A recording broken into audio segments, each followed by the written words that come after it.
Welcome to episode 3 of a podcast inspired. Today, we're talking more about what we want to bring into the new year. I'm here with my mom, Dolores Nada, master trainer and CEO of Performance Outcomes and Associates. And I wanted to preface this by saying I am going by my birth name now, which is Micaela. So, moving forward, you'll be referencing me as Micaela Nada, daughter of Dolores Nada. So, yeah, welcome to the podcast. Hi, everyone. We're doing things a little differently today. We are working at night instead of in the morning, so I'm a little thrown off. But Yeah, my mom yes. and I are both morning people, but I've had a little bit of a cold for the past week or so it's kind of hmm thrown off our recording schedule. But we had some stuff we wanted to talk about, and we wanted to bring this to you before our special edition sneak peek for next episode is going to be focusing on healthy eating and recipes with flavor and health. And my mom is actually going to be demonstrating one of my favorite recipes that she makes. I won't give it away, but it'll be a recipe focused episode next time with cooking. So we'll do that next week. We wanted to give you some more tips and tricks to bring into this new year, new start for the year, new reset of 2024 before we dive into that. So, Mom, take it away with what you wanted to talk about for this week's podcast. Okay, thank you, Micaela. I'm so happy to be with you all again. This is our third time. Isn't this exciting? I hope that you're getting something out of this. Today, just as Micaela was getting over her cold, and I have a sty in my eye, so I'm trying to cover my eyes with my glasses. But we're still going to do this. Sickness isn't going to get us down, is it, Micaela? Nope, we're going to persevere. Yep, that's right. But yeah, as Michaela was saying, I really think it's important for us to talk about um, the how. So we talked about goal setting. We talked about how important it was to monitor our goal setting, and if it doesn't work, then try something new. But I want to go into something a little deeper today, and that is who keeps you accountable when when times are difficult, when you get off your routine. um what do you do? Like, who do you go to? Is there someone in your life that is your accountability partner? Do you have an accountability partner? It's important that you do, and it has to be somebody that you trust, someone that that you can go to and share information with, that you won't be judged or told that, see, I told you you weren't going to make it, or, so everybody needs to have one of those people. I'm going to share more about what I'm about to tell you in another part um, of our podcast. But I run a program called The Concrete Rose. And yes, I fashioned that around the Concrete Rose, that the poem that Tupac, the rapper, created years ago. I know he's deceased now, but what it's all about is individuals who can make it through challenges in their life, um, adversity, the rose that grew through the crack in the concrete. That's really kind of the gist of the story. But I decided to take that deeper and make it into some type of a mentorship program. So I do provide mentorship to individuals who need help in maybe elevating their careers. And so that made me think about. So we talked about goals. We talked about establishing our goals, but now who keeps you accountable? Does your journal?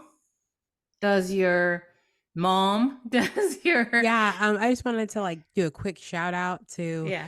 my I mean, this person, my mom's very met this person in my life who's my accountability partner is my good friend Amy back in Texas. She is always been a huge cheerleader for me, and I recently had a session with her where it was a really just, open, honest, here's my life, here's where I've been struggling kind of conversation. And she had a moment where she was like, I just thank you for always being so real with me because I know that like you come to me honestly and like I really respect that vulnerability and you want someone who's going to when you have that moment when you say, here's a little ways I've fallen short. You want to have the person in your corner who's not going to say, "Oh, I told you so. Why didn't you listen to me?" Instead, Mhm. they're going to have that mentality of like the thank you for being honest, thank you for being real kind of really reaction and relationship. And I haven't met her face to face. No, I did. I met her one time. Yes, I On the remember first now. time I met her. We met her together for the first time. She is a gift from God. She is amazing. And I will forever be in her debt. So, but yes, we all need someone. We all need Amy's. And what's really beautiful about this is that Micaela just mentioned she's going by her birth name again. Her middle name is Amelia, which was the name of my mother, and she's passed on. And I my don't mother, even know if Amy knows that my middle name is Amelia. I should yeah, tell her that. yeah, you should. I don't think she knows. I know, but do you see though the Yeah, how? it's Okay, beautiful. so my mom never wanted to be called Amelia because she said that that was too like old lady, and she was always very conscientious about being young and spry and colorful. And anyway, if you know my mother, you'd know what I'm talking about.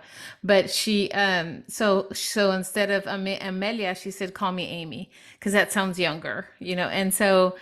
Um, it just seems that it's come full circle because in Micaela's toughest times and Amy, the angel Amy, I'm gonna call her, has came into her life and has really been there for her throughout thick and thin for many years now, for a couple of years now, huh? Couple years, yeah. Yeah. Anyhow, but so that's a perfect example of Actually, you know what? what? Next month at this time will be a year. No. Yeah, it'll only be 1 year next month at this time. You got to send me the date so that I want to send her something Yeah, we'll special. we'll we'll, we'll keep an eye. We'll keep you Yes, we got updated. to do this. Uh, okay. So, get out there and find somebody, and if you can't find someone and you're doing well, then be that someone to someone else because I think that's one thing more than anything else we're going to say today is if you have something that you can share with someone else, don't hesitate. Help them somehow. I mean, um, without telling too much of the backstory, Amy did not have to do all the stuff that she did do. She immediately committed to being a mentor for Micaela. Like immediately, like full force, like somebody told her to do it. Like she was being paid. I'm talking about? Isn't that right? Like she She's was calling she's gone her above and and beyond for me, been a shoulder for yes, me. I mean, yes. this woman, she moved me into my new apartment, Mm-hmm. like my Mm-hmm. house when I was Mm-hmm. moving. She Um, she organized so many great things for me. She found resources for me. She even, I mean, this is not to get too personal, but when I had to go through a very tough moment, and I needed someone to be there for me, like, as emotional support through a difficult like moment in life, Amy was like, tell me when I'll be there. Like, she's the kind of person Took that off time from work, took off huh? time from work to be there for me. Yeah, at Mm. my divorce hearing, she took time off to Mm-hmm. come and be there for me Mm-hmm. and sit with me through that. And I mean, this is one day a year ago, I just ran into her and she just became this great influence in my life. And Mm-hmm. it's amazing because like if you don't open yourself up to those possibilities, Mm-hmm. you Mm-hmm. don't go out there and expect the best of people and put yourself out there and put yourself forward, like you'll miss out on all those opportunities because Amy and I, we were praying together the other day and she was like, Lord, thank you for putting me out there at that exact time. Because if I had been out there even 5 minutes later, I would have Mm-hmm. missed Michaela and we never would Yep. have met. Mm-hmm. Which is crazy to me after all that she's done in my life. Yep. Amazing. Brings me to tears almost, but I gotta stop. Cause so talking about the concrete rose, there's some elements to mentoring or to being mentored that you have to accept. And then you know what? It's perfect because it aligns it perfectly with what you're saying. But your goals have to be similar. So, like the mentee and the mentor have to have similar goals. Now, the mentor would probably be a person who's already gone through what the mentee needs to come and go through, an expertise or an experience somehow, that they can share with the mentee.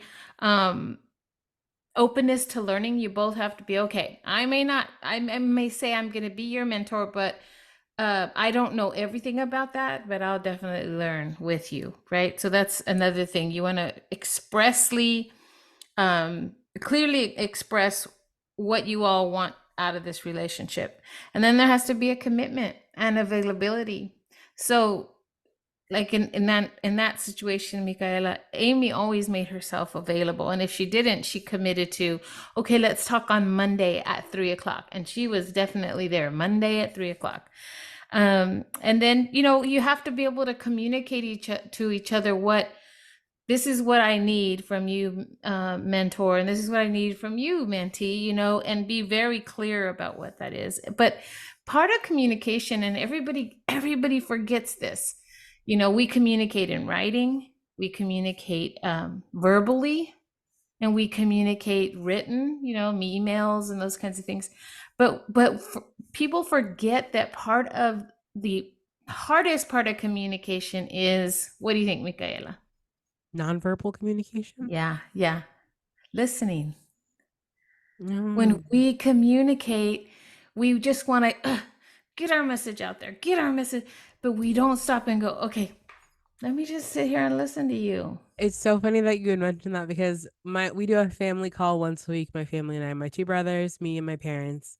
And my brother and I were talking, and he was like, "Oh, it was me and my parents and my older brother on the phone. My little brother had just gotten off the phone, and my older brother mentioned, "Oh, Meeks, can you tell mom's doing that thing where she's already decided what she's gonna say back to you, and now she's not listening anymore. She's just waiting for you to stop talking?"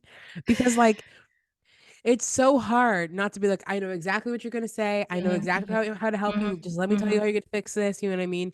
But like people don't always want that, and people don't always mhm, need that. And like we need to be open to listening. Like mhm. half the good in talking to someone is knowing that you're being understood and listened to. So like that's so important. And it's Right. just so funny that my brother brought that up.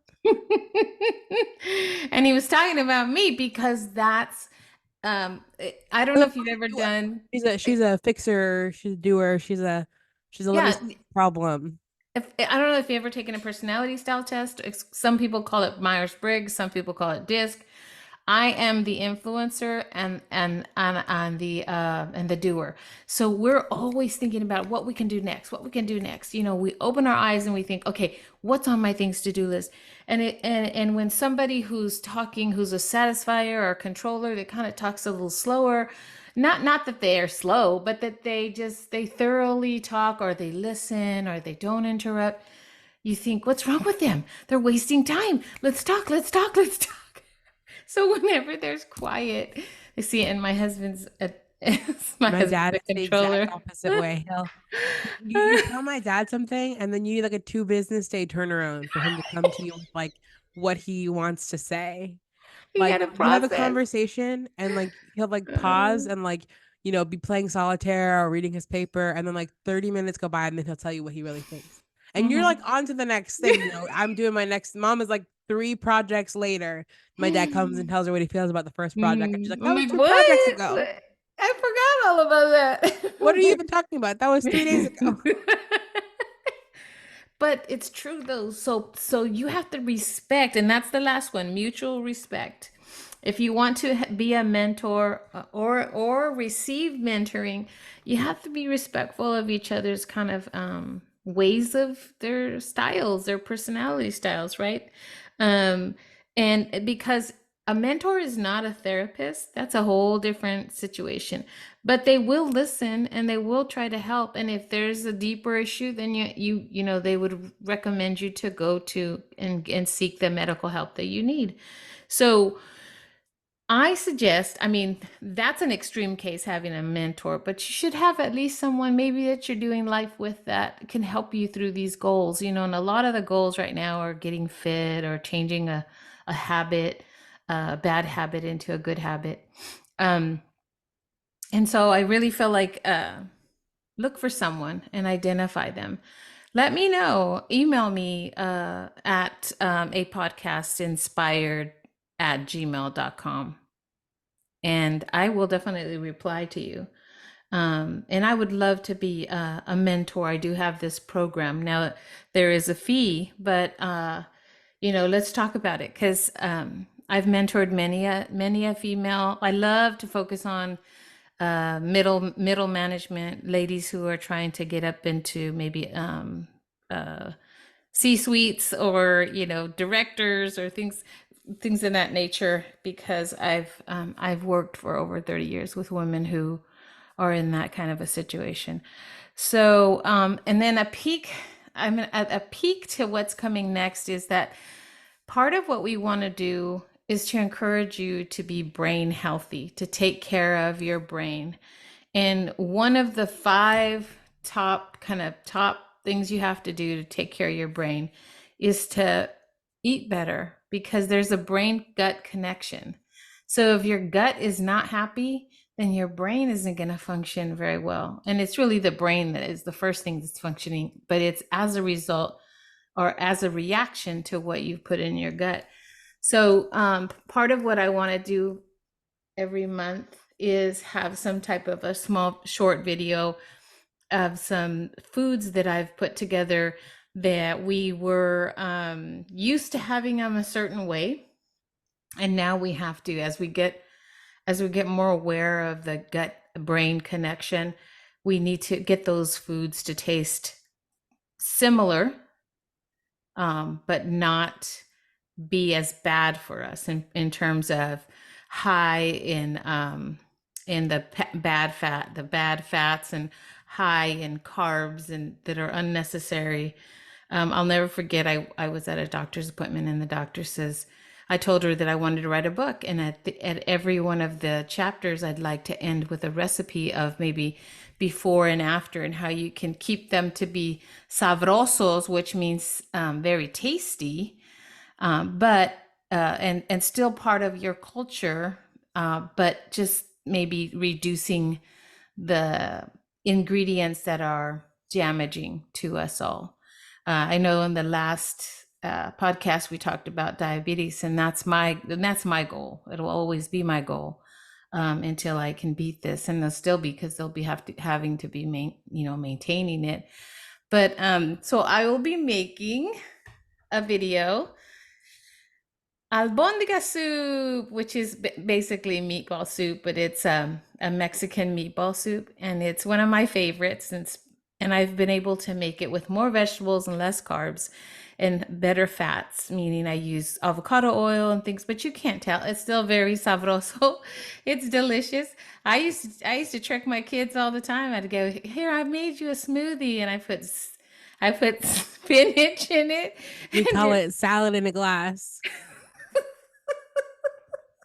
and then they ended up liking it. I mean, I'd they were give good it to smoothies though, I ain't gonna lie.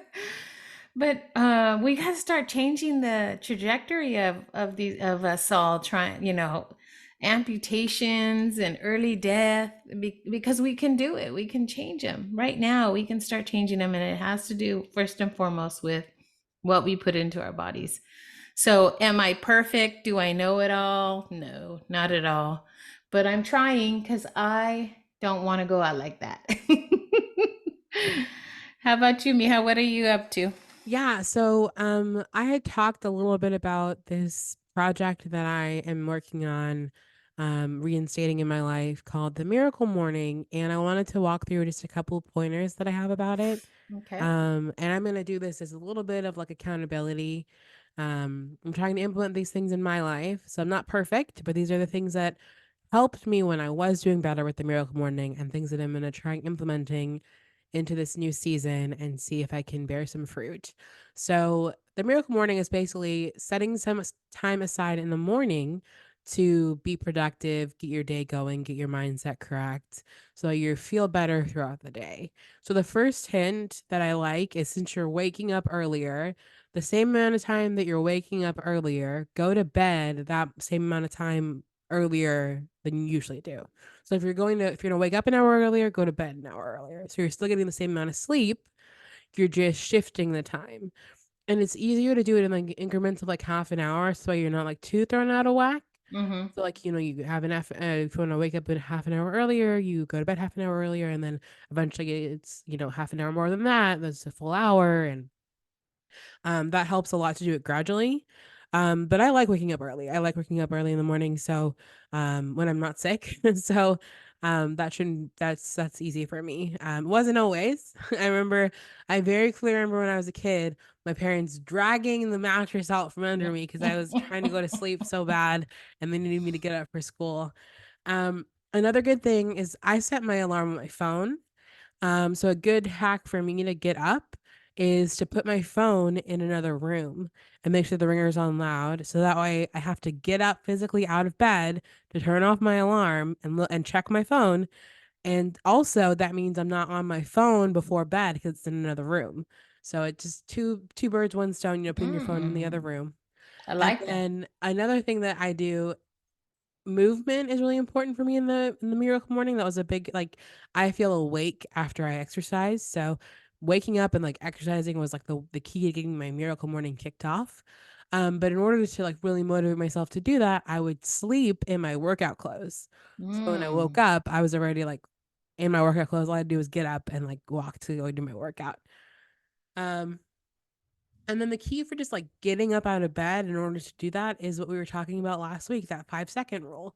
Just count down from five, five, four, three, two, one, go. And just doing it before your brain can give you reasons not to do it really helps. And then, yeah, starting the day with movement really helps too because you feel productive, you feel energized, you feel like you've gotten something done off your to do list. And it's a big thing. Like, I feel like we oftentimes really build up this idea of having to do exercise as like this big chore, this big task, this big hurdle. But if you get it done first thing in the morning before your brain has time to talk you out of it, it's like, oh wow, I got that done and the day's already over. I mean, the day's already just started and like I already got it done and I have all this free time now and I have all this energy. Um, and then how I follow so after I do my movement, I take a shower. And then one of the things that a therapist of mine told me is you've seen all over TikTok and YouTube the benefits of what they call a cold plunge or like bathing in ice cold water. But a good way to get a little taste of that is for the last 10 seconds before you turn off your shower, Mm-hmm. put the water to cold and just stand under, get your face under it for 10 seconds and then shut it off. And so that wakes you up and it also does that, reset of your nervous system to kind of Mm-hmm. jolt you into being more present and activating your sympathetic nervous system. And then for breakfast, I always try and focus heavy on the protein. So whether it's a protein smoothie or egg scramble, a protein pancake, something.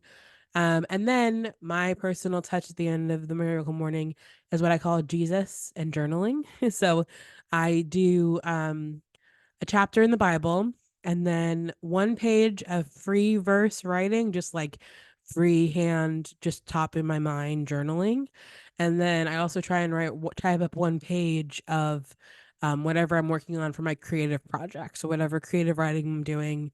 That's how I structured my miracle morning. It took me about an hour and a half when I used to do it.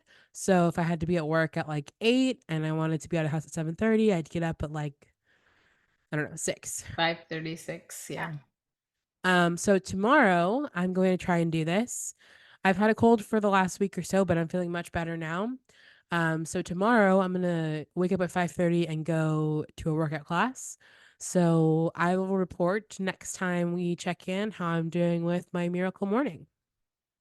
And you will also get a video of the albondiga soup preparation, some type of a quick Yeah, we're gonna try and reel. do a full video of the recipe and a quick little like mini podcast just to check in uh Mm-hmm. next week. Yes. I'm so excited for you, Miha, because I know you can do it. You've done it before. And it's just that consistency thing, right? That um and I know that you have a great mentor, so maybe you check in with Amy once in a while and share with her what you're doing, or have her view this because I think Yeah, I'm she'll gonna feel send her this very, episode. I think yeah, she'll like it. yeah. All right, everyone. Anything else, Miha? Because I'm good. Nope. We'll look forward to talking to you next week when you see my mom's delicious albondigas soup recipe. Bye.